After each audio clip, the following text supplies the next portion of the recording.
Ang kwentong ito ay hango sa tunay na buhay. Karanasan ito ni Amado. Walang eksaktong taon. Probinsya ng Leyte. Sa isang liblib na baryo sa probinsya ng Leyte, kung saan ang mga puno ng nyog ay humahalik sa asul na kalangitan at ang huni ng mga ibon ay sumasabay sa bulong ng hangin. May isang lihim na samahan. Sila ang mga tagapagtanggol ng gabi. Isang grupo ito ng matatapang na kalalakihan at kababaihan na ang tanging layunin ay protektahan ang kanilang tahanan laban sa mga nilalang na nangungubli sa dilim. Walang iba, ang mga aswang. Sa panahong iyon, ang takot ay isang nakakahawang sakit sa baryo. Bawat paglubog ng araw ay nagdadala ng pangamba. Bawat tahol ng aso sa kalayuan ay nagpapatindig ng balahibo. Ang mga kwento ng pambibiktima ay dumami. Mga pamilyang nawawala ng mahal sa buhay. Ang bakas ng dugo sa mga lansangan at ang malamig na presensya na tila bumabalot sa buong baryo. Isa sa mga kasapi ng mga tagapagtanggol ng gabi ay si Amado Santa Cruz. Si Amado ay kilala sa kanyang malakas na pangangatawan at matipunong mga kamay. Sanay ito sa paghawak ng martilyo at bakal. Siya rin ang panday ng baryo nila, ang lumilikha ng mga araro na nagbubungkal ng lupa at ng mga kagamitang tumutulong sa pang-araw-araw na buhay. Ngunit ang kanyang dahilan sa pagsapi sa samahan ay mas malalim at mas personal kaysa sa kanyang kasanayan. Hindi pa natatagalan nang ang mismong pamilya ni Amado ang naging biktima ng mga aswang. Si Elena at ang kanilang bunsong anak na si Miguel ay natagpo ang wala ng buhay sa kanilang tahanan isang madaling araw. Ang hapdi ng pagkawala ay tila isang permanenteng pilat sa kanyang puso. Isang apoy na patuloy na nagliliyab at nagtutulak sa kanya na maghigante at siguraduhing wala ng ibang pamilya ang makakaranas ng kanyang sinapit. Sa bawat pulong ng mga tagapagtanggol ng gabi, sa ilalim ng liwanag ng buwan, si Amado ay naroroon. Ang kanyang mga mata ay puno ng determinasyon. Hindi siya ang pinakamagaling sa pakikipaglaban gamit ang mga armas na kahoy o pilak, ngunit ang kanyang kaalaman sa bakal ay naging isang mahalagang bahagi. Sa kanyang maliit na pandayan, sa gitna ng ingay ng martilyo at init ng apoy, si Amado ay lumilikha ng mga kakaibang sandata. Mga balaraw na may talim na pinatigas sa espesyal na paraan.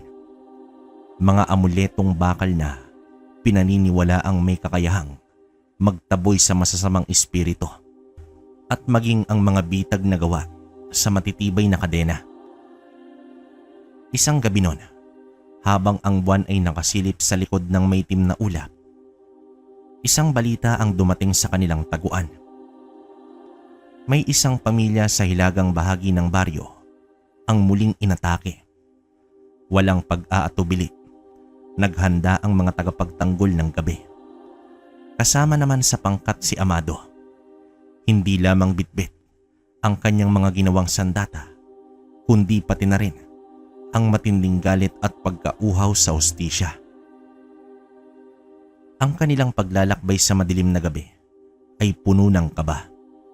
Ang bawat ingay sa paligid ay tila nagpapaiwatig ng panganib. Nang marating nila ang bahay ng mga biktima, ang nakita nilang eksena ay nagpatunay sa kanilang pinakamasamang takot. Basag na mga bintana, kalat na mga gamit, at ang amoy ng dugo na bumabalot noon sa hangin. Ayon pa sa natitirang miyembro ng pamilya, isang matandang lalaki na nanginginig pa rin sa takot. Isang malaking anino na may pakpak ang kanilang nakita bago naman nangyari ang lahat.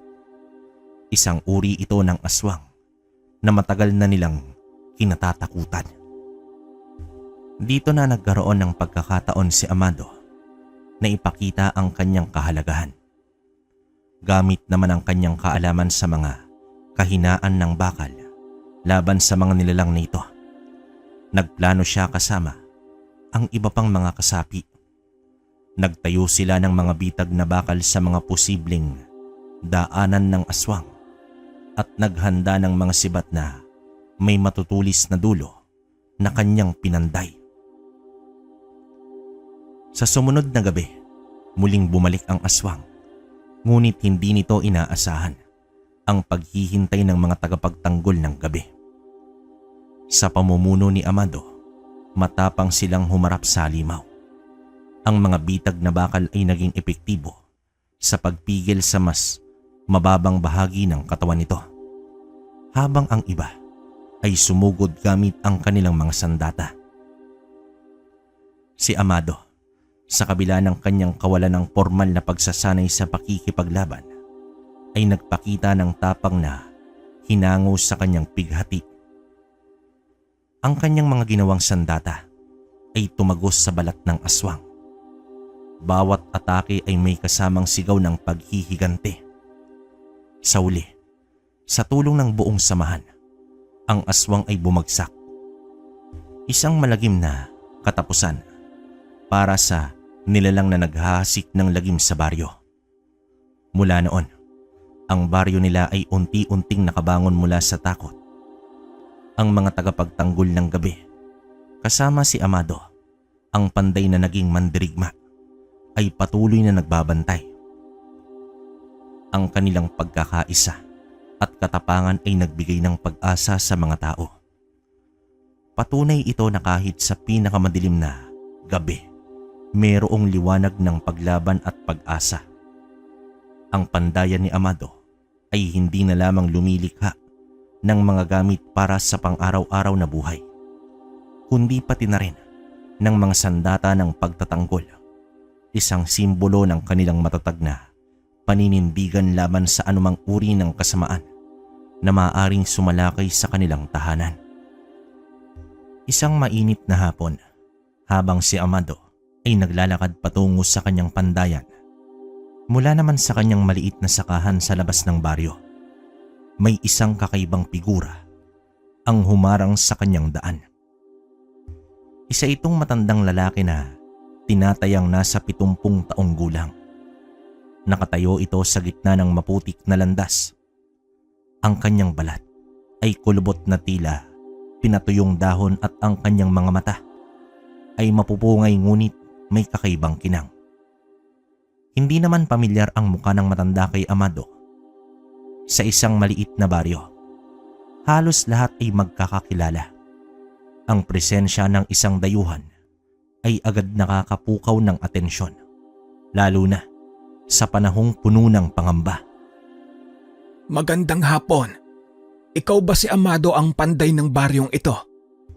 Bati naman dito ng matanda.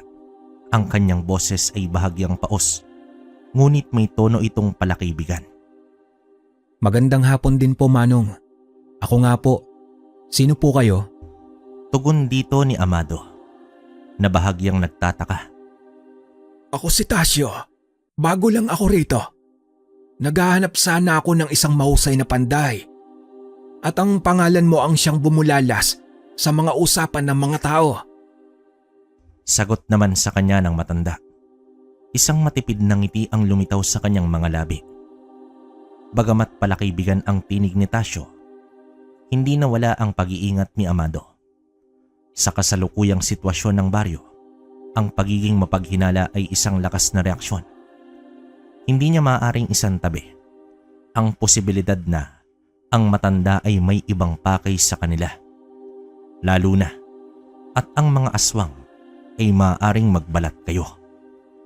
Ano po ang maipaglilingkod ko sa inyo, Ginoong Tasio? Tanong naman dito ni Amado sa matanda, na pinananatili ang kanyang boses na magalang ngunit hindi ito mainit. Nais ko sanang magpagawa sa iyo ng isang sandata. Isang bagay na matibay at maaasahan. Kailangan ko ito para sa aking paglalakbay. Turan naman sa kanya ni Tasyo. Ang kanyang mga mata ay tila sinusuri ang buong katawan ni Amado. Anong uri ng sandata po ang inyong nais? Espada ba? Balaraw? O marahil isang sibat? Tanong pa dito ng lalaki. Hindi, iho. Ang kailangan ko ay isang kuko. Mahaba, matalim, at matibay na parang sungay ng kalabaw. 2 nito. Sagot naman dito ng matanda. Bahagyang nagulat si Amado sa kailingan nito. Karaniwang mga kagamitan sa bukid o kaya mga simpleng armas ang ipinapagawa sa kanya. Ang isang kuko na parang sungay ay isang kakaibang kailingan para sa isang paglalakbay. Para saan po ninyo gagamitin ang ganoong uri ng sandata, Ginoong Tasyo? Usisa pa dito ni Amado na hindi may tago ang kanyang labis na pagtataka. Mahaba ang aking lalakbayin, iho. Maraming panganib sa daan. Kailangan ko ang mga kukong ito upang maprotektahan ang aking sarili. Sagot naman dito ng matanda. Ang kanyang ngiti ay bahagyang naglaho. Napalitan ito ng isang ekspresyong hindi mabasa. Tumango na lamang si Amado, bagamat hindi pa rin kumbinsido. Ang kanyang pandayan ay hindi lamang isang lugar ng paggawa ng bakal. Ito rin ay isang lugar kung saan sinusuri niya ang mga karakter ng mga tao sa pamamagitan ng kanilang mga kailingan. Ang kailingan ni Tasyo ay hindi pangkaraniwan at ang kanyang mga mata ay tila may itinatago. Kailangan ko ang mga ito sa loob ng 3 araw. Babayaran ko ang anumang halaga na iyong hihilingin. Basta't matibay at matalas sa mga ito. Dagdag na wika pa rito ng matanda sa kanya. Sige po, Ginoong Tasyo. Subukan po ninyong bumalik makalipas ang 3 araw. Sagot naman dito ni Amado. Nagpasya ito na pagbibigyan ang kailingan ngunit hindi pa rin lubusang nagtitiwala. Matapos ang kanilang pag-uusap, nagpatuloy si Tasyo sa kanyang paglalakad patungo sa loob ng baryo. Habang si Amado naman ay nagpatuloy lang sa kanyang pandayan. Ang isipan ay puno ng pagtataka at bahagyang pagkabahala. Ang kakaibang kailingan at ang misteryosong presensya ni Tasyo ay nagdulot ng isang hindi mapakaling pakiramdam sa puso ng panday. Alam niyang kailangan niyang maging mas mapanuri sa dayuhang ito, lalo na sa panahon ang panganib ay maaaring magkubli sa anumang anyo. Ang paggawa ng mga kukong bakal ay magiging isang pagsubok, hindi lamang sa kanyang kasanayan bilang panday, kundi pati na rin sa kanyang pagiging mapagmatyag bilang isang tagapagtanggol ng gabi. Pagkalipas ng 3 araw, ang init ng hapon ay tila mas tumitindi. Ang hangin ay nagmistulang isang mainit na haplos sa balat. Si Amado, abala sa pagpukpok ng bakal sa kanyang pandayan. Narinig nito ang mga yabag ng mga paa na papalapit. Nang itinaas niya ang kanyang ulo, nakita niya ang nakangiting mukha ni Tasyo. Ang matanda ay tila masigla kesa noong una nilang pagkikita. Ang kanyang mga mata ay kumikislap na parang mga bituin sa isang madilim na gabi. Magandang hapon muli, Amado. Narito ako upang kunin ang aking pinagawang sandata. Pagbati naman dito ng matanda. Ang kanyang boses ay tila masigla. Tumango lamang si Amado. Inilapag ang kanyang martilyo at pinunasan ang pawis sa kanyang noo gamit ang likod ng kanyang kamay. Narito na po, Ginoong Tasyo. Wika naman dito ni Amado. Inilalahad ang 2 kukong bakal na kanyang ginawa. Ang mga ito ay mahaba, matatalim at pinakintab na parang mga sungay ng kalabaw. Eksaktong ayon sa kailingan ng matanda. Ang bawat isa ay may matibay na kapitang bakal na maaaring ikabit sa kamay. Kinuha ni Tasyo ang mga kuko Ang kanyang mga mata ay puno ng paghanga habang pinagmamasdan ang mga ito. Hinawakan niya ang isa, sinubukan ang talim gamit ang kanyang daliri. At isang maliit na hiwa ang agad na lumitaw. Perpekto. Mahusay kang panday, Amado. Higit pa sa aking inaasahan. Bulong dito ng matanda na ang kanyang tinig ay puno ng kasiyahan. Nagbayad naman si Tasyo kay Amado ng halagang hindi nito inaasahan. Isang malaking supot ng bariyang pilak na tila hindi karaniwan para sa isang bagong dating sa baryo. Habang ibinubulsa ni Amado ang bayad, muling nagsalita si Tasyo. Ang kanyang tono ay bahagyang nagbago, naging mas seryoso. Amado, alam mo ba kung bakit kailangan nating ipagtanggol ang ating bayan?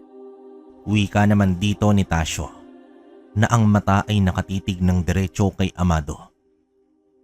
Nagulat naman dito ang panday sa biglaang pagbabago ng usapan ng dalawa. Dahil po sa mga aswang. Dahil sa kanilang pambibiktima at ang takot na kanilang ikinakalat. Pagsagot naman dito ni Amado sa matanda. Tama ka, iyo. Ngunit hindi lamang takot ang kanilang ninanais. Ninanais din nila ang isang bagay na mas mahalaga. Isang bagay na nagbibigay ng proteksyon sa ating lupain. Sang-ayon naman dito ni Tasyo. Bahagyang natahimik si Amado at nag-isip tungkol sa bagay na sinasabi ng matanda. Hanggang sa nagpatuloy ito sa kanyang pagsasalita. Ang mutya ng kalamansi. Sagot naman dito ni Tasyo. Ang kanyang boses ay bumaba na parang isang lihim na ibinubulong ng hangin. Napakunot ang noo ni Amado. Ang mutya ng kalamansi ay isang kwentong bayan na matagal niya nang narinig mula pa sa kanyang lola noong siya ay bata pa. Ayon sa alamat, ito ay isang maliit na buto ng kalamansi na nagtataglay ng malakas na enerhiya. Nagbibigay proteksyon sa buong baryo laban sa anumang uri ng masamang espiritu. Ngunit itinuring lamang niya itong isang lumang kwento, isang katang-isip lamang. Ang mutya ng kalamansi, akala ko po ay isa lamang itong alamat. Pag-uulit pa dito ni Amado na tila hindi ito makapaniwala. Hindi, Amado. Ito ay totoo. At ito ang dahilan kung bakit mas lalong tumindi ang pambibiktima ng mga aswang sa panahong ito.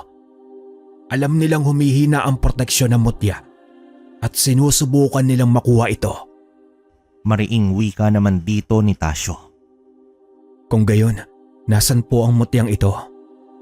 Tanong naman dito ni Amado. Ang kanyang puso ay nagsimulang bumilis ang tibok. Ito ay nakatago sa isang lugar na pinoprotektahan ng sinaunang mahika. Kung walang nagmamay-ari nito, ay maaari itong mahulog sa mga maling kamay. Dagdag na wika pa ni Tasyo. Tumingin si Tasyo kay Amado. Ang kanyang mga mata ay puno ng kahulugan. Ang sandatang ito na iyong ginawa, Amado, hindi ito para sa aking paglalakbay. Ito ay para sa iyo. Mula nang una kitang makita, Amado, nakita ko ang apoy sa iyong puso. Ang galit at ang determinasyon na ipagtanggol ang iyong bayan. Ikaw ang siyang pinili. Pagpapaliwanag pa dito ni Tasyo. Ang mga salita ng matanda ay isang tagpo na napakabilis para sa kanya. Kung ano man ang pake ng matanda sa kanyang harapan, ay wala siyang ideya. Pero sa tingin niya ay totoo ang mga sinasabi nito. At dito na itanong niya rito kung bakit siya ang pinili ng mutya. Para maging tagapag-ingat na mutya ng kalamansi. Para protektahan ito laban sa mga aswang. At siguraduhing mananatili itong ligtas para sa kapakanan ng baryo. Mariing sagot naman dito ni Tasyo. Hindi makapaniwala si Amado sa kanyang narinig. Isang simpleng panday lamang siya. Isang taong nawala ng pamilya dahil sa kalupitan ng mga aswang. Bakit siya ang pipiliin para sa isang mahalagang tungkulin?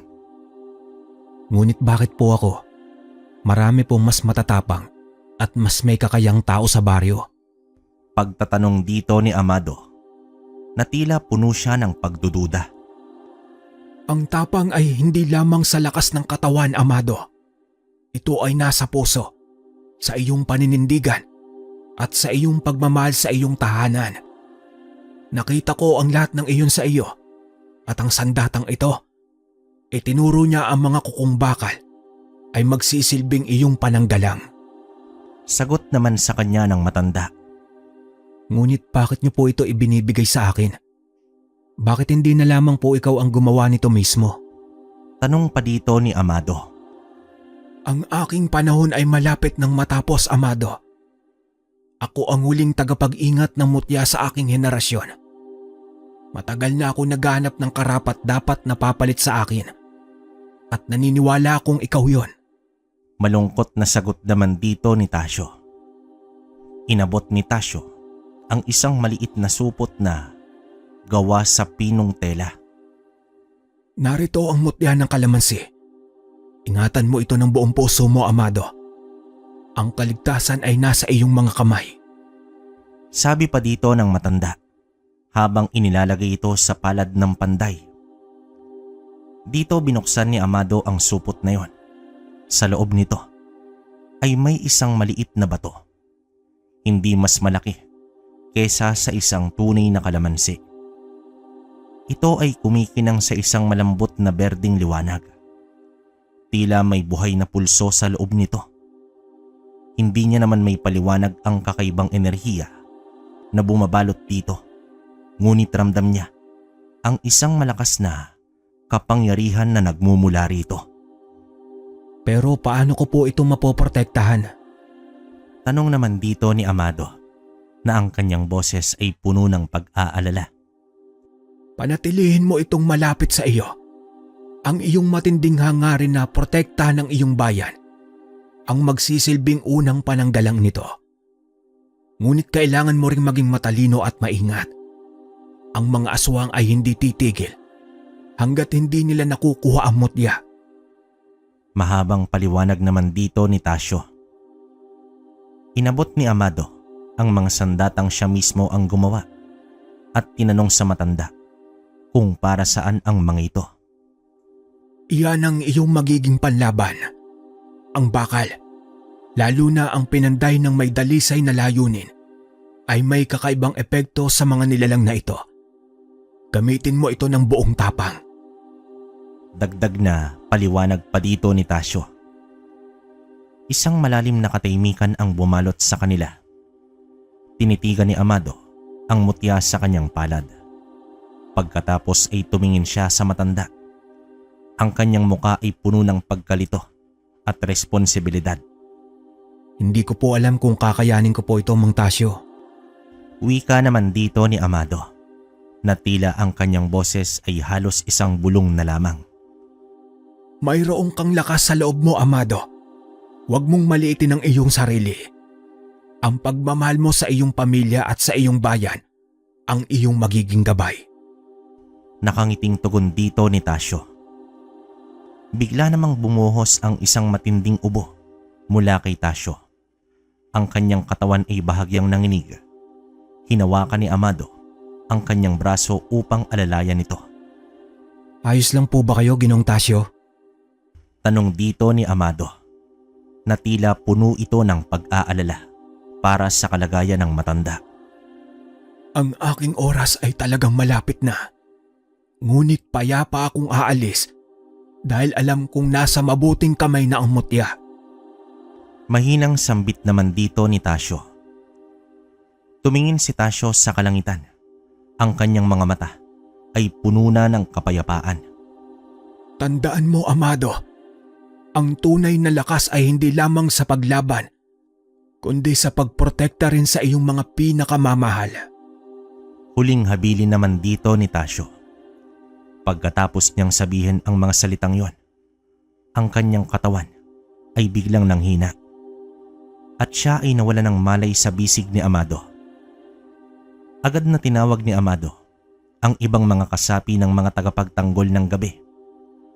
Sa kanilang pagdating, kinumpirma nila ang kanyang pinakamasamang takot. Ang matandang si Tasyo ay pumanaw na.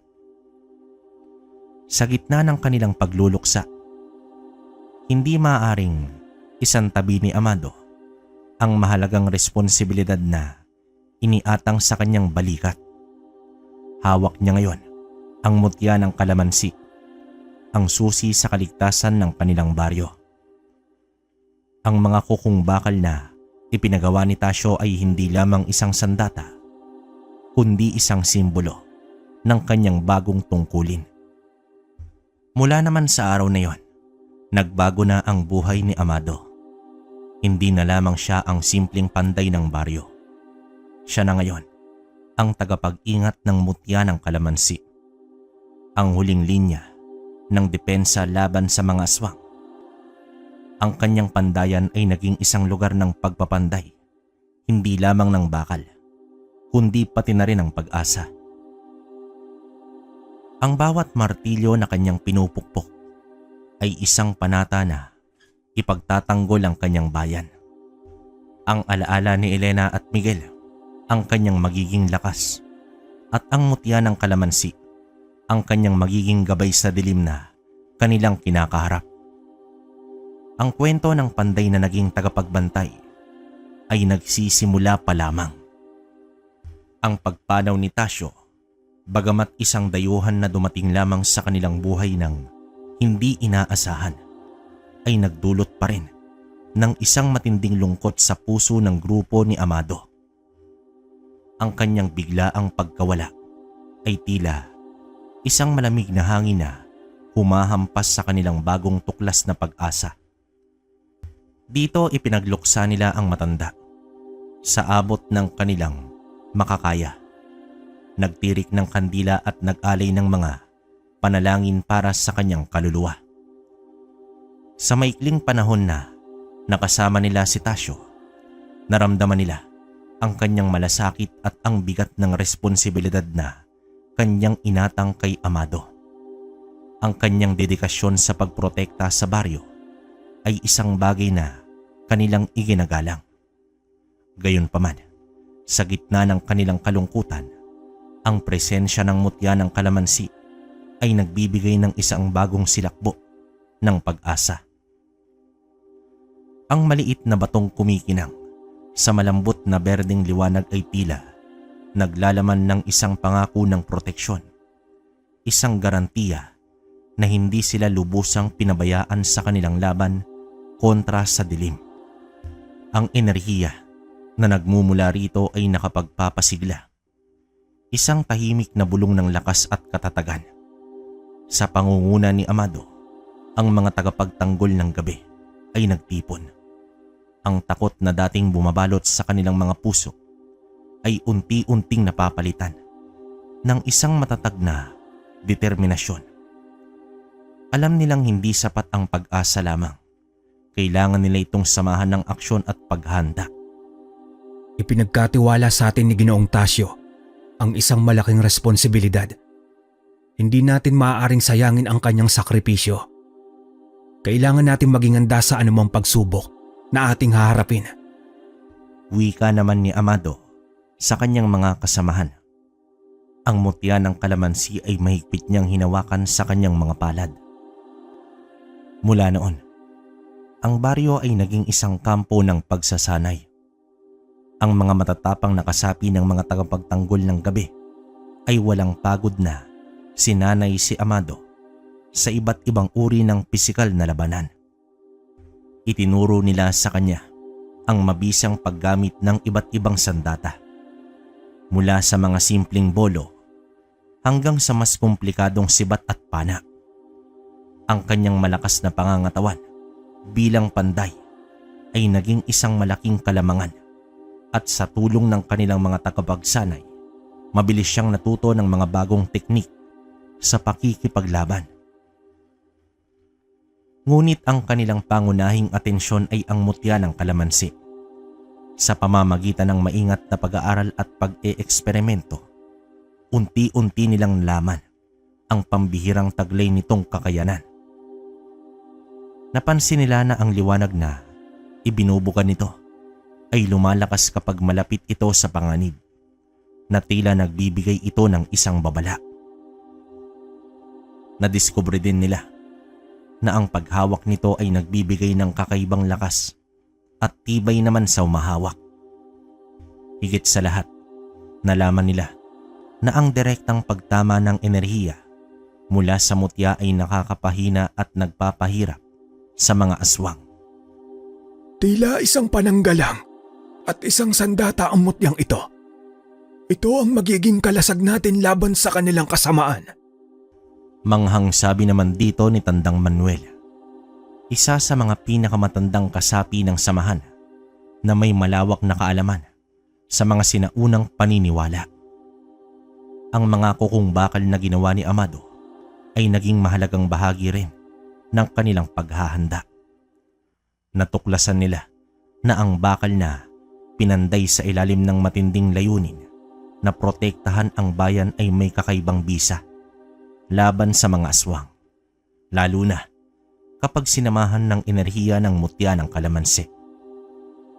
Sa bawat araw na lumilipas, ang takot sa mga mata ng mga taga-baryo ay unti-unting napapalitan ng isang bagong pag-asa.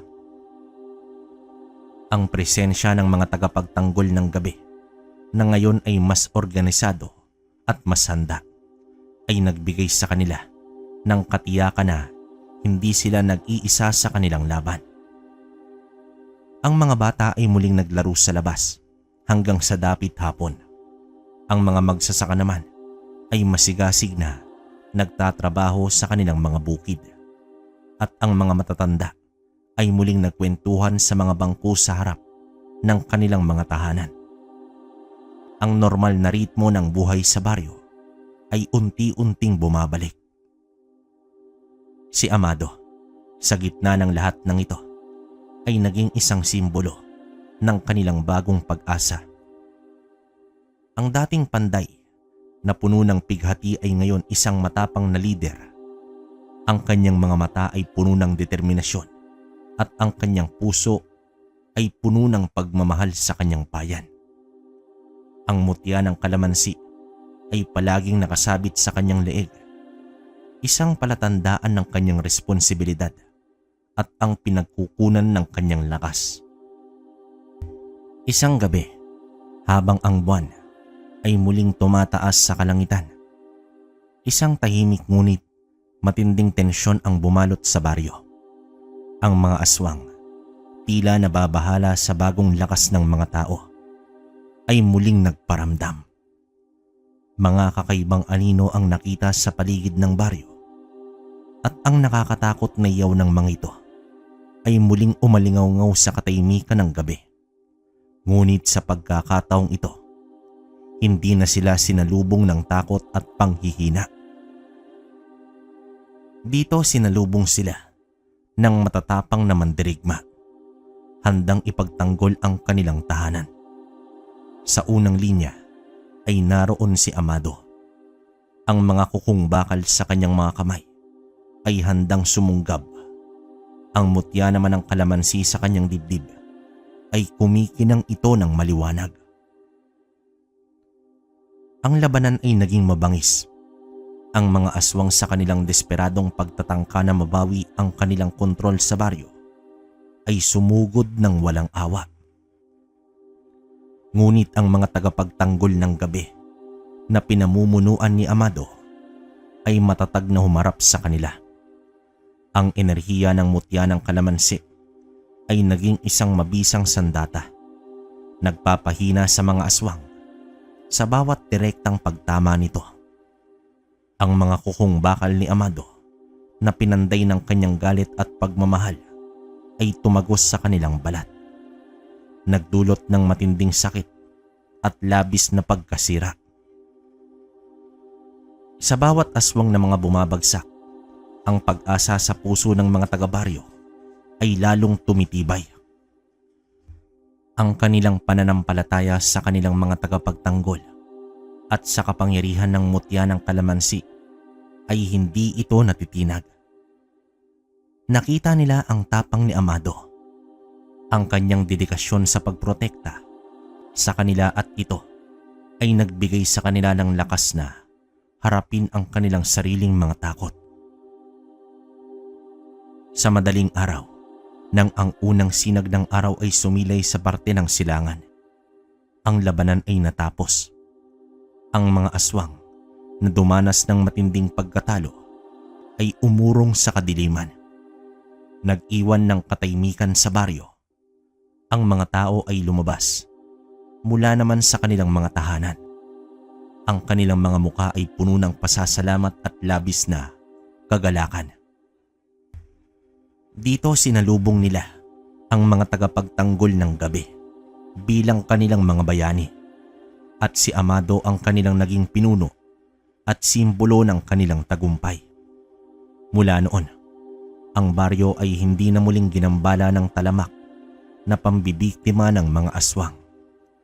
Ang mutya ng kalamansi sa pangangalaga ni Amado at sa tulong ng mga tagapagtanggol ng gabi ay patuloy na nagbigay ng proteksyon sa kanilang bayan. Ang kwento ng panday na naging tagapagbantay at ang matandang dayuhan na nag-iwan ng isang mahalagang pamana ay naging isang inspirasyon para sa lahat.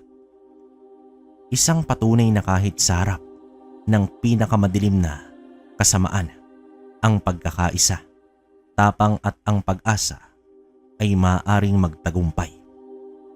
Ang mga ngiti sa mga mukha ng mga taga-baryo ay hindi lamang nagpapahiwatig ng kaligtasan, kundi pati na rin ng isang matibay na pananampalataya sa kanilang kakayahang harapin ang anumang hamon na darating pa. Ang bagong umagang ito ay hindi lamang nagdala ng liwanag sa kanilang baryo, kundi pati na rin ng isang pangmatagalang kapayapaan. Ang gabi ay balot ng isang tahimik na kapayapaan sa baryo matapos ang kanilang matagumpay na pagtatanggol laban sa mga aswang. Gayunpaman, alam ni Amado at ng mga tagapagtanggol ng gabi na ang panganib ay maaaring magkubli lamang sa dilim, naghihintay ng tamang pagkakataon upang muling sumalakay. Kaya naman, hindi sila nagpakampante. Isang gabi, si Amado, kasama ang isa sa pinakamatanda at pinakamaasahang kasapi ng samahan, si Tandang Manuel, ay naglakad sa kahabaan ng mapunong daan na patungo sa hangganan ng kanilang baryo. Si Tandang Manuel, sa kabila ng kanyang edad, ay may matalas na isip at malawak na kaalaman sa mga sinaunang ritual at paniniwala na madalas nilang ikinukonsulta tungkol sa mutya ng kalamansi. Ang huni ng mga kuliglig at ang paminsang-minsang pag-ihip ng hangin sa mga dahon ang tanging bumabasag sa katahimikan ng gabi. Mahigpit na hawak ni Amado ang mutya ng kalamansi na nakasabit sa kanyang leeg, habang ang kanyang mga mata ay maingat na pinagmamasdan ang kanilang paligid. Si Tandang Manuel naman ay may bitbit na isang matibay na tungkod na gawa sa kahoy ng ipil, handang gamitin bilang pananggalang. Habang sila ay papalapit sa isang kurbada na daan na napapaligiran ng matataas na puno ng balete, biglang may apat na madidilim na figura ang humarang sa kanilang daraanan. Ang kanilang mga anyo ay bahagyang natatanaw lamang sa liwanag ng buwan na sumisilay sa mga dahon. Ngunit ang kanilang presensya ay agad na nagdulot ng isang malamig na takot sa hangin. Mukhang mayroon tayong hindi inaasahang mga bisita. Mariing sabi naman dito ni Amado. Hinanda niya ang kanyang sarili sa anumang maaaring mangyari. Mula naman sa anino, humakbang pasulong ang isa sa mga figura. Sa mahinang liwanag, nakita ni Amado ang isang lalaking may matipunong pangangatawan at matalim ang titig nito. Ang kanyang mga mata ay kumikislap sa isang hindi maipaliwanag na paraan. Ako si Bernabe. Alam namin na nasa iyo ang mutya ng kalamansi, Amado. Ibigay mo na ito sa amin ng mapayapa. Sabi naman dito ng lalaki. Ang kanyang boses ay mababa at talaga namang nakakakilabot. Hindi ko ibibigay sa inyo ang mutyang ito. Ipinagkatiwala ito sa akin upang protekta ng aking bayan. Mariing umiling naman dito si Amado. Huwag kang maging mahirap kausap, Amado. Mas makabubuti sa iyo kung ibibigay mo na lamang ito ng walang labanan. Banta pa dito ni Bernabe.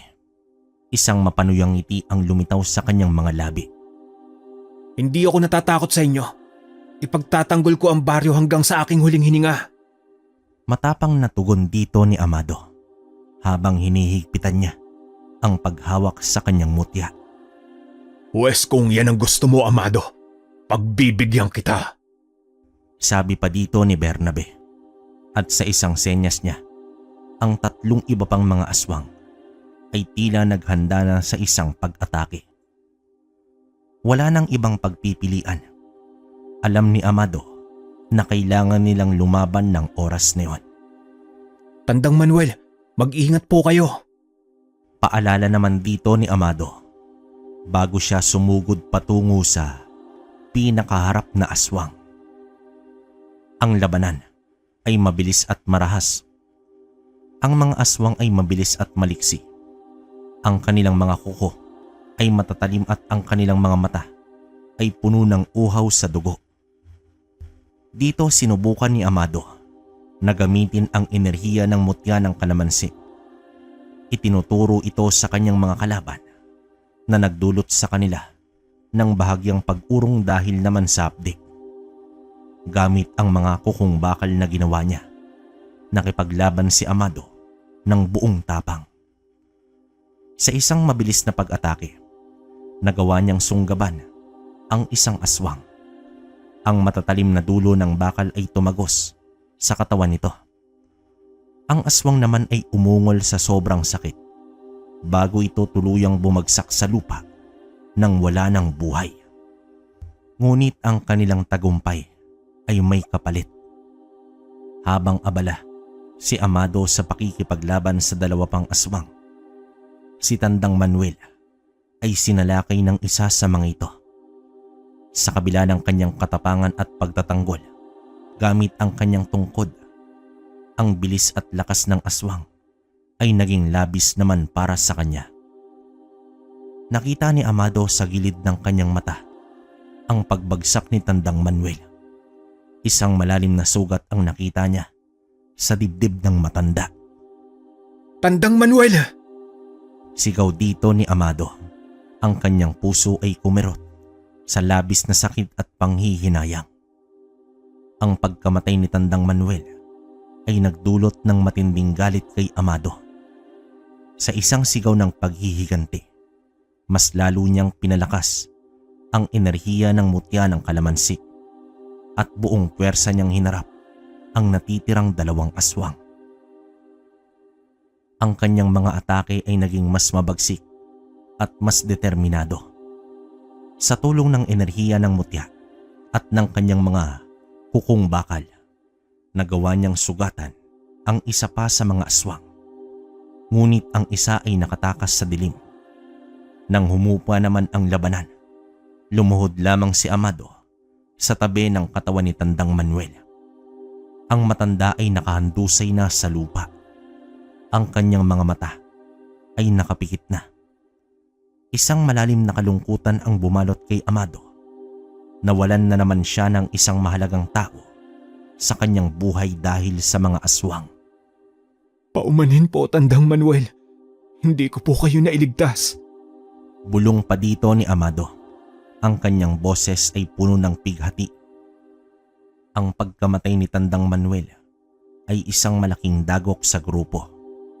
Hindi lamang sila nawalan ng isang matandang kaibigan at tagapayo, kundi ipinaaalala rin nito sa kanila ang patuloy na panganib na kanilang kinakaharap.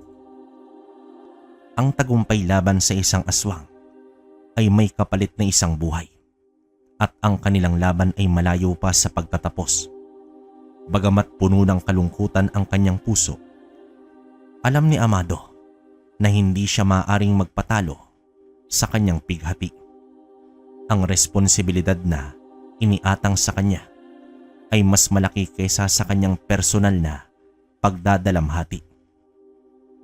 Ang mutya ng kalamansi ay nanatili sa kanyang pangangalaga at ang kaligtasan ng baryo ay nakasalalay pa rin sa kanyang mga kamay. Kasama naman ang iba pang mga kasapi ng mga tagapagtanggol ng gabi. Binuhat nila ang katawan ni Tandang Manuel pabalik sa baryo. Isang tahimik at malungkot na pamamaalam ang kanilang ibinigay sa matanda. Ang kanyang sakripisyo ay hindi nila malilimutan. Ang pangyayaring ito ay nagpapatibay sa kanilang determinasyon. Ang galit sa kanilang mga puso ay lalong tumindi.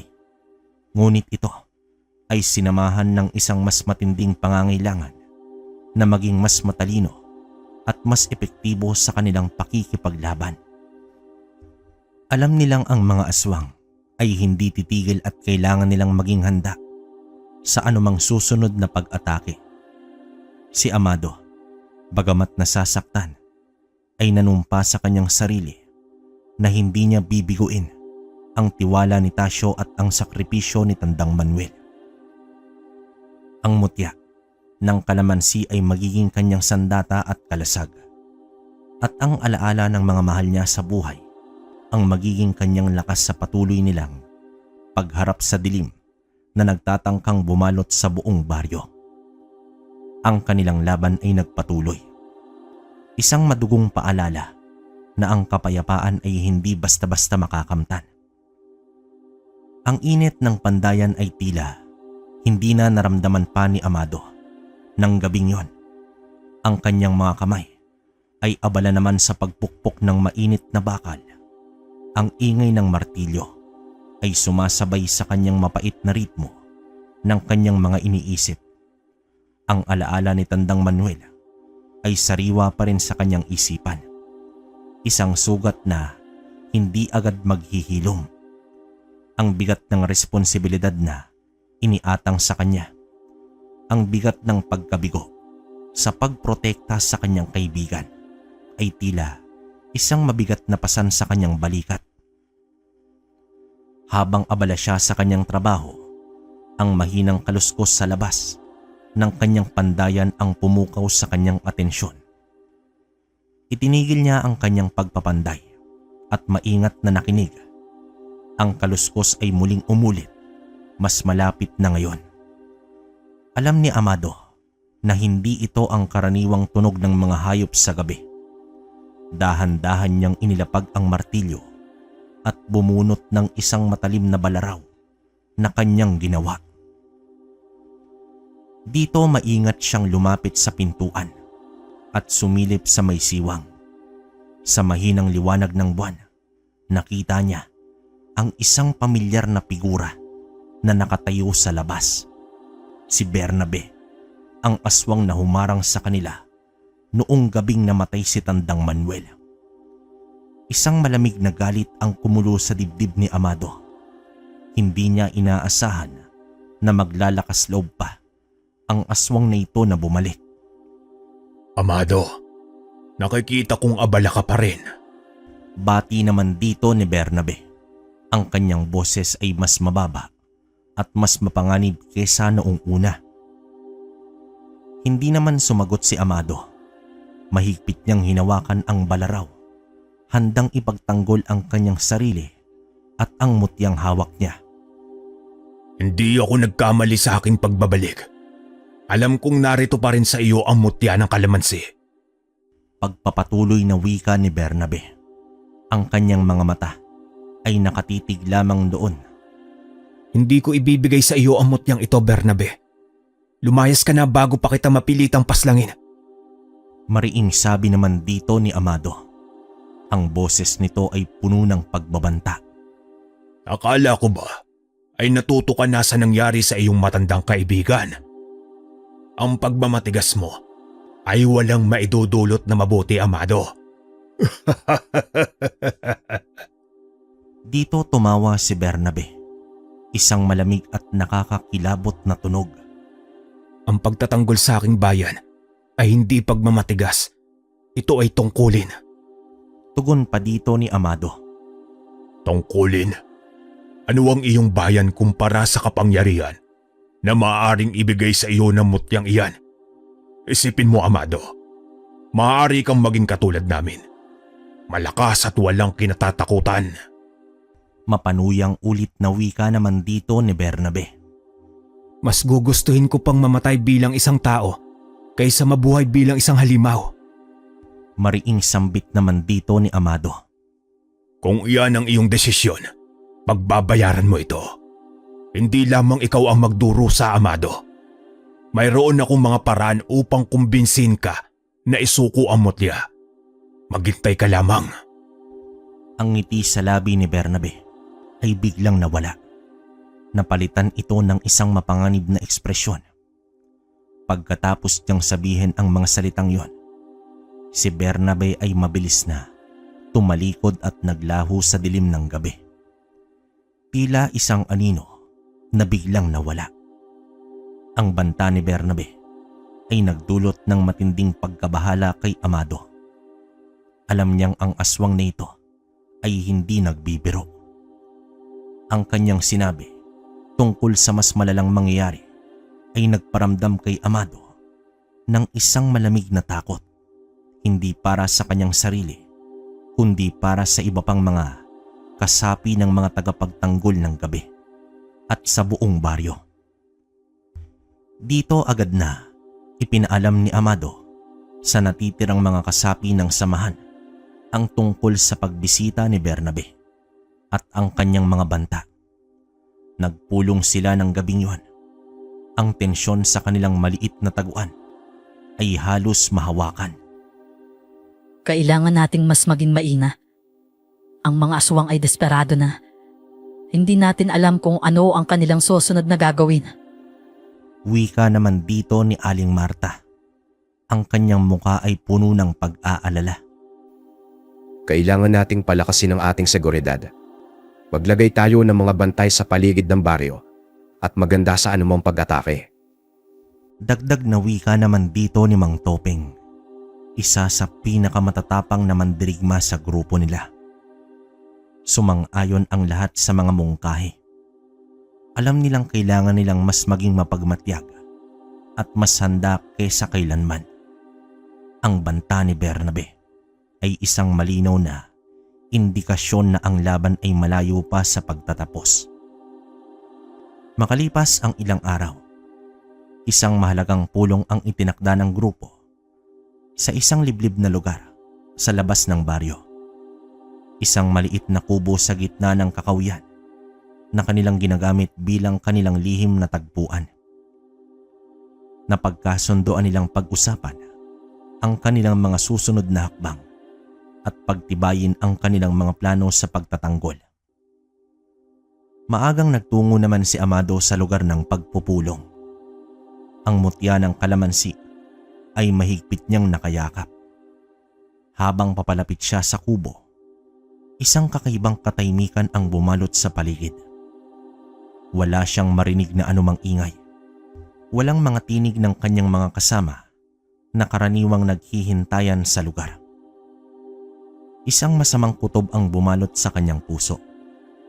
Dahan-dahan niyang binuksan ang pinto ng kubo at ang nakita niya sa loob ay isang karumal-dumal na tagpo na tumagos sa kaibuturan ng kanyang kaluluwa. Ang buong grupo ng mga tagapagtanggol ng gabi ay nakahandusay sa lupa. Ang kanilang mga katawan ay balot ng mga sugat. Ang kanilang mga muka ay puno ng takot at labis na paghihirap. Ang dugo naman ay bumabalot sa may sahig. Isang pulang basahan ng karahasan. Ang bawat isa sa kanila ay pinatay sa isang brutal at walang awang paraan. Si Aling Marta, ang matandang may kaalaman sa mga sinaunang paniniwala, ay nakahandusay sa isang sulok. Ang kanyang mga mata ay dilat sa isang nakakatakot na ekspresyon Si Mang Topeng naman, ang matapang na mandirigma, ay nakahiga sa gitna ng kubo. Ang kanyang dibdib ay punong-puno ng mga sugat. Ang iba pa, ang mga matatapang na kalalakihan at kababaihan na kasama niyang lumaban, ay pawang mga walang buhay na katawan na lamang. Isang matinding sakit ang tumusok sa puso ni Amado. Isang sakit na mas matindi pa sa hapdi ng pagkawala ng kanyang pamilya at ni Tandang Manuel. Ang kanyang mga tuhod ay nanghina at siya ay napaluhod sa gitna ng karumal-dumal na eksena. Hindi ito maaari. Bulong dito ni Amado habang ang kanyang tinig ay hindi makapaniwalang pagkabigla at sakit na kanyang nararamdaman. Ang kanyang isipan ay nagsimulang maglaho. Ang mga alaala ng kanilang pagtutulungan, ang kanilang mga pag-uusap at mga plano, ang kanilang sama-samang pag-asa ay biglang naglaho. Pinalitan ng isang nakakatakot na realidad. Ang banta ni Bernabe ay natupad. Ang mas malalang mangyayari ay dumating na. Ang mga aswang ay naghiganti at ang buong grupo ng mga tagapagtanggol ng gabi ang siyang nagbayad. Isang matinding galit ang sumiklab sa puso ni Amado. Isang apoy na sumusunog sa lahat ng kanyang pagdadalamhati at labis na panghihinayang. Ang kanyang mga kamay ay nanginginig. Ang kanyang mga ngipin ay nagngangalit. Ang mutya ng kalamansi na mahigpit niyang hawak ay tila nagpupuyos din sa enerhiya. Halos mabaliw si Amado sa kanyang nakita. Ang kawalan ay napakalaki. Ang sakit ay hindi matitiis. Ang kanyang mga kasamahan, ang kanyang mga kaibigan, ang mga taong kasama niyang lumaban para sa kaligtasan ng kanilang bayan ay wala na. At alam niya kung sino ang may kagagawa nito. Walang iba, si Bernabe. Ang aswang na nangahas na hamunin siya. Ang aswang na nagbanta sa kanila. Ang kanyang galit ay umabot na sa suktulan. Lumalampas sa anumang maaring kontrolin. Sa gitna ng karimlan at karahasan, isang matinding panata ang nabuo sa puso ni Amado. Hindi niya hahayaang mapunta sa wala ang sakripisyo ng kanyang mga kasama. Hindi niya hahayaang magtagumpay ang kasamaan. Gagawin niya ang lahat kahit na ang kapalit nito ay ang kanyang sariling buhay. Upang mapaghiganti ang kanilang pagkamatay at protektahan ang natitirang bahagi ng baryo mula sa mga halimaw na ito. Ang pag-asa na dating kumikislap sa kanyang puso ay napalitan ng isang matinding uhaw sa hustisya. Ang panday na puno ng pighati ay muling lilitaw. Ngunit sa pagkakataong ito, siya ay hindi lamang isang tagapagbantay, kundi isang anghel ng kamatayan para sa mga aswang na nagasik ng lagim sa kanilang bayan. Ang kanyang laban ay naging personal. Isang madugong paghihiganti para sa mga inosenteng buhay na kinitil. Ang karumal-dumal na tagpo sa kubo ay tumatak ng malalim sa kaluluwa ni Amado. Isang permanenteng pilat na hindi kailanman maghihilom. Ang dating apoy ng pag-asa at determinasyon sa kanyang mga mata ay napalitan ng isang malamig at nakakatakot na katahimikan. Ang bigat ng pagkawala ay tila humihigop sa kanyang lakas. Ang kanyang puso ay isang guho ng sakit at galit. Sa pagkasawi ng mga tagapagtanggol ng gabi, ang takot ay muling bumalik sa baryo. Mas matindi at mas nakaparilisa kesa kailanman. Ang pag-asa na kanilang natikman ay biglang nawala. Pinalitan ng isang madilim na pangamba. Ang mga tao ay muling nagkulong sa kanilang mga tahanan sa paglubog ng araw. Ang bawat kaluskos at anino ay nagdulot ng matinding pagkatakot. Ngunit sa kabila ng kanilang pangamba, isang kakaibang pangyayari ang unti-unting napansin sa baryo ng mga aswang. Ang kanilang bilang na dating tila walang katapusan ay unti-unting nababawasan. Ang mga atake ay naging mas madalang at ang mga kwento ng mga aswang na natagpuang patay sa iba't ibang lugar sa paligid ng baryo ay nagsimulang kumalat sa bulungan. Dito nagkaroon ng pagdududa si Bernabe. Ang paraan ng pagkamatay ng kanyang mga kasama ay hindi ang karaniwang gawa ng mga mortal. Mayroon isang kakaibang brutalidad. Isang hindi may paliwanag na kapangyarihan sa likod ng mga ito. Ang kanyang hinala ay bumagsak kay Amado. Ang panday na may hawak ng mutya ng kalamansi ay maaaring maging mas mapanganib kaysa sa kanilang inaakala. Gayunpaman, kahit anino ni Amado ay hindi nila nakikita. Ang pandayan ay nanatiling tahimik at walang laman. Ang baryo ay tila ba nilamon ng katahimikan matapos ang trahedya. Hindi nila alam kung saan nagtatago ang panday o kung ano ang kanyang binabalak.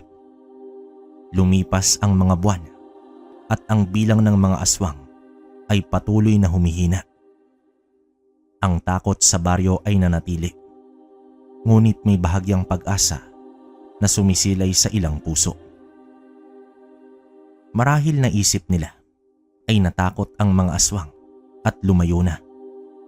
Hindi nila alam ang tunay na nangyayari. Isang gabi, sa kailaliman ng kagubatan na hindi kalayuan sa baryo, isang piging ang naganap sa lihim na nayon ng mga aswang. Ito ay isang taunang ritual, isang pagtitipon ng lahat ng kanilang uri mula sa iba't ibang lugar. Ito ay isang panahon ng pagdiriwang ng kanilang kasamaan, ng pagpapalakas ng kanilang mga alyansa at ng pagpaplano ng kanilang mga susunod na hakbang. Si Bernabe na puno ng galit at pagkabahala sa unti-unting pagkaubos ng kanyang mga tauhan ay naroon. Ang kanyang mga mata ay puno ng paghihiganti at determinasyon na hanapin at parusahan si Amado. Habang nasa kasagsagan ang ritual, sa gitna ng nakakatakot na awitan at sayawan, sa paligid ng isang malaking apoy, isang hindi inaasahang pangyayari ang bumulabog sa kanilang pagdiriwang. Isang figura ang biglang lumitaw mula sa kadiliman. Mabilis at tahimik na parang isang anino. Si Amado. Hindi niya nakalimutan ang karumal-dumal na tagpo sa kubo. Ang kanyang galit ay hindi humupa, bagkus ay naging isang malamig na naglalagablab na apoy ng paghihiganti. Sa mga buwan na nawala siya ay hindi naman siya nagtago. Naghanda siya, pinag-aralan niya ang kanilang mga gawi, ang kanilang mga kahinaan. Ang mutya ng kalamansi ay naging kanyang kasama. Ang enerhiya nito ay dumadaloy sa kanyang mga ugat, nagbibigay sa kanya ng lakas at labis na proteksyon. Sa kanyang mga kamay ay meron siyang mga sulo na babad sa langis, handa ng magliyab. Sa isang mabilis na kilos, inihagis niya ang mga ito sa gitna ng paging. Ang apoy ay agad na kumalat, lumiyab sa mga nilalang ng gabi. Isang malaking kaguluhan ang bumulabog sa nayon ng mga aswang. Ang kanilang nakakatakot na iyawan ay napalitan ng mga sigaw ng sakit at pagkasunog. Ang kanilang mga balat ay nasusunog at ang kanilang mga katawan ay nagliliyab. Ang amoy ng nasusunog na laman ay bumalot sa hangin. Si Bernabe, na hindi makapaniwala sa kanyang nakikita, ay napuno ng matinding galit. Amado, magbabayad ka sa iyong ginawa. Sigaw dito ni Bernabe. Ang kanyang boses ay puno ng puot. Ngunit si Amado ay hindi na ang panday na kanilang minamaliit. Ang sakit at ang galit ay nagpalakas sa kanya. Ginawa siyang isang instrumento ng paghihiganti. Hindi siya natakot sa apoy. Hindi siya natakot sa mga aswang. Ang tanging nasa isip niya ay ang paghihiganti sa pagkamatay ng kanyang mga kasamahan. Habang ang apoy ay patuloy na sumusunog sa nayon ng mga aswang, si Amado ay nakipaglaban ng walang takot. Ang enerhiya ng mutya ng kalamansi ay nagbigay sa kanya ng proteksyon laban sa apoy at nagpalakas sa kanyang mga pag-atake. Ang mga kukong bakal sa kanyang mga kamay ay naging mga pangil ng kamatayan para sa mga aswang na kanyang nilalapitan. Maraming aswang ang bumagsak sa kanyang mga kamay. Ang kanilang mga katawan ay sunog at sugatan. Ang kanilang taunang ritual ay nauwi sa isang malagim na trahedya. Ang kanilang pagdiriwang ay naging isang libing. Si Bernabe, na hindi makapaniwala sa kanyang nakita, ay sumugod kay Amado sa isang desperadong pag-atake. Ang kanilang labanan ay naging masidhi. Ang kanilang galit ay nag-aapoy na parang apoy na sumusunog sa kanilang paligid. Ngunit si Amado, na pinalakas ng kanyang paghihiganti at ng kapangyarihan ng mutya, ay naging mas malakas at mas determinado. Sa uli, isang malakas na atake nagawa ni Amado na mapapagsak si Bernabe. Ang aswang na nagdulot ng labis na pagdurusa sa kanya at sa kanyang bayan ay nakahandusay sa lupa. Ang kanyang katawan ay nasusunog at puno ng sugat. Nang humupa ang apoy at ang hiyawan ng mga aswang ay unti-unting nawala, si Amado ay nakatayo sa gitna ng nasusunog na nayon. Ang mutya ng kalamansi ay kumikinang sa kanyang dibdib. Ang kanyang katawan ay puno ng galos at sugat, ngunit ang kanyang mga mata ay puno ng isang malamig na kasiyahan. Ang paghihiganti ay naisakatuparan, ngunit ang tagumpay ay meron pa ring bahid ng sakit at pagkawala. Ang alaala ng kanyang mga kasamahan ay mananatili sa kanyang puso, isang patuloy na paalala ng kanilang sakripisyo. Ang balita na nangyari sa paging ng mga aswang ay mabilis na kumalat sa baryo. Ang takot ay unti-unting napalitan ng pagkamangha at pag-asa. Si Amado, ang panday na nawalan ng lahat, ay naging kanilang tagapagligtas. Ang nag-iisang taong nangahas na harapin ang kanilang kaaway sa kanilang sariling teritoryo. Ngunit alam ni Amado na ang kanyang laban ay hindi pa tapos. Maaaring meron pang ibang mga aswang na nakaligtas at ang kanilang galit ay tiyak na magpapatuloy. Gayunpaman, sa pagkakataong ito, hindi na siya nag-iisa.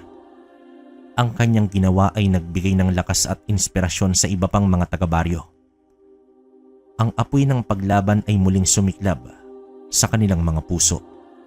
Si Amado, ang tahimik na panday, ay naging isang alamat.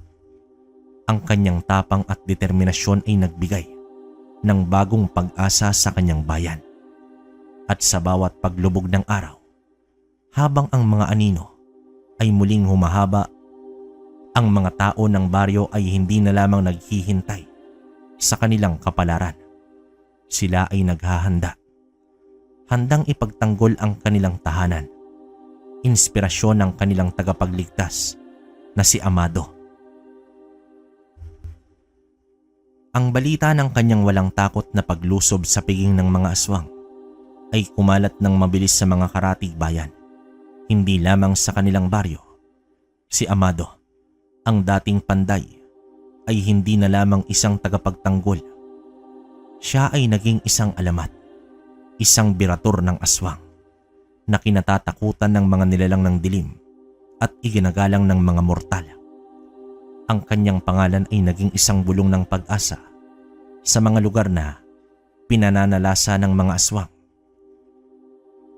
Sa bawat paglubog ng araw, si Amado ay nagiging isang anino.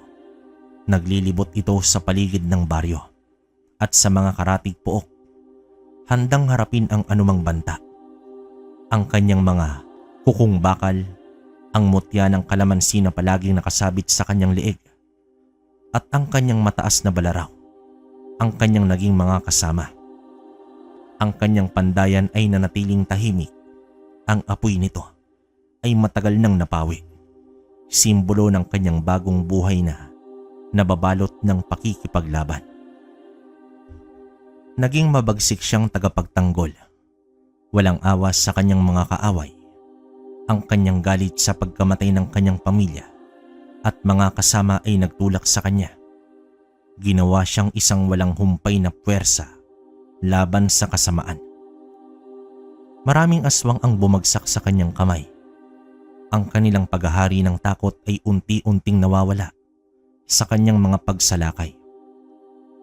Subalit sa kabila ng kanyang kabayanihan, ang ngiti sa puso ni Amado ay tila hirap nang maibalik. Ang kanyang mga mata na dating puno ng init at pagmamahal ay nabalot ng isang malamig na kalungkutan. Ang kanyang mga labi ay bihirang maglabas ng tawa. Ang kanyang tinig ay naging mas madalang at mas mapurol. Ang buhay ni Amado ay nabalot ng lungkot at pighati. Ang alaala ng kanyang mga mahal sa buhay at ang karumal-dumal na pagkamatay ng kanyang mga kasamahan ay palaging naroroon. Isang hindi maalis na anino na sumusunod sa kanya saan man siya magpunta. Ang tagumpay sa bawat laban ay hindi nagdulot ng tunay na kasiyahan. Tanging isang pansamantalang panghupa lamang ng kanyang sakit. Hindi na rin niya ninais na magkaroon ng kaibigan o kasamahan. Ang sakit ng pagkawala ay masyadong matindi. Isang malungkot na mandirigma, isang birador na aswang.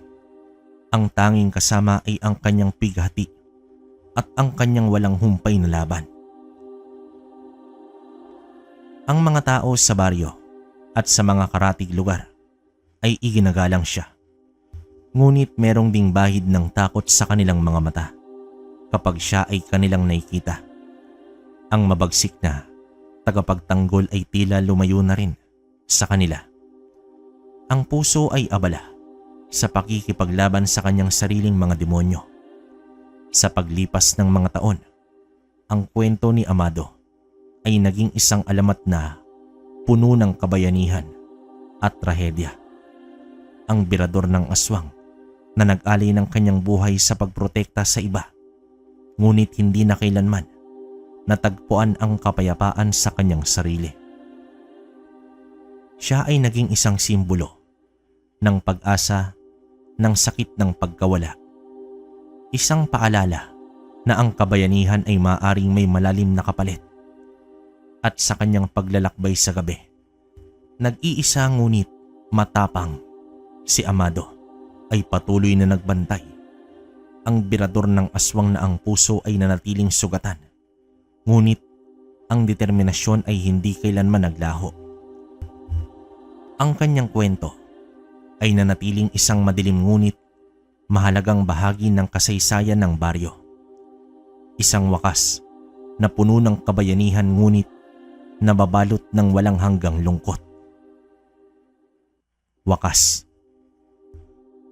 Okay, opinion ko sa kwento natin. Nakakalungkot yung nangyari sa buhay ni Amado, no?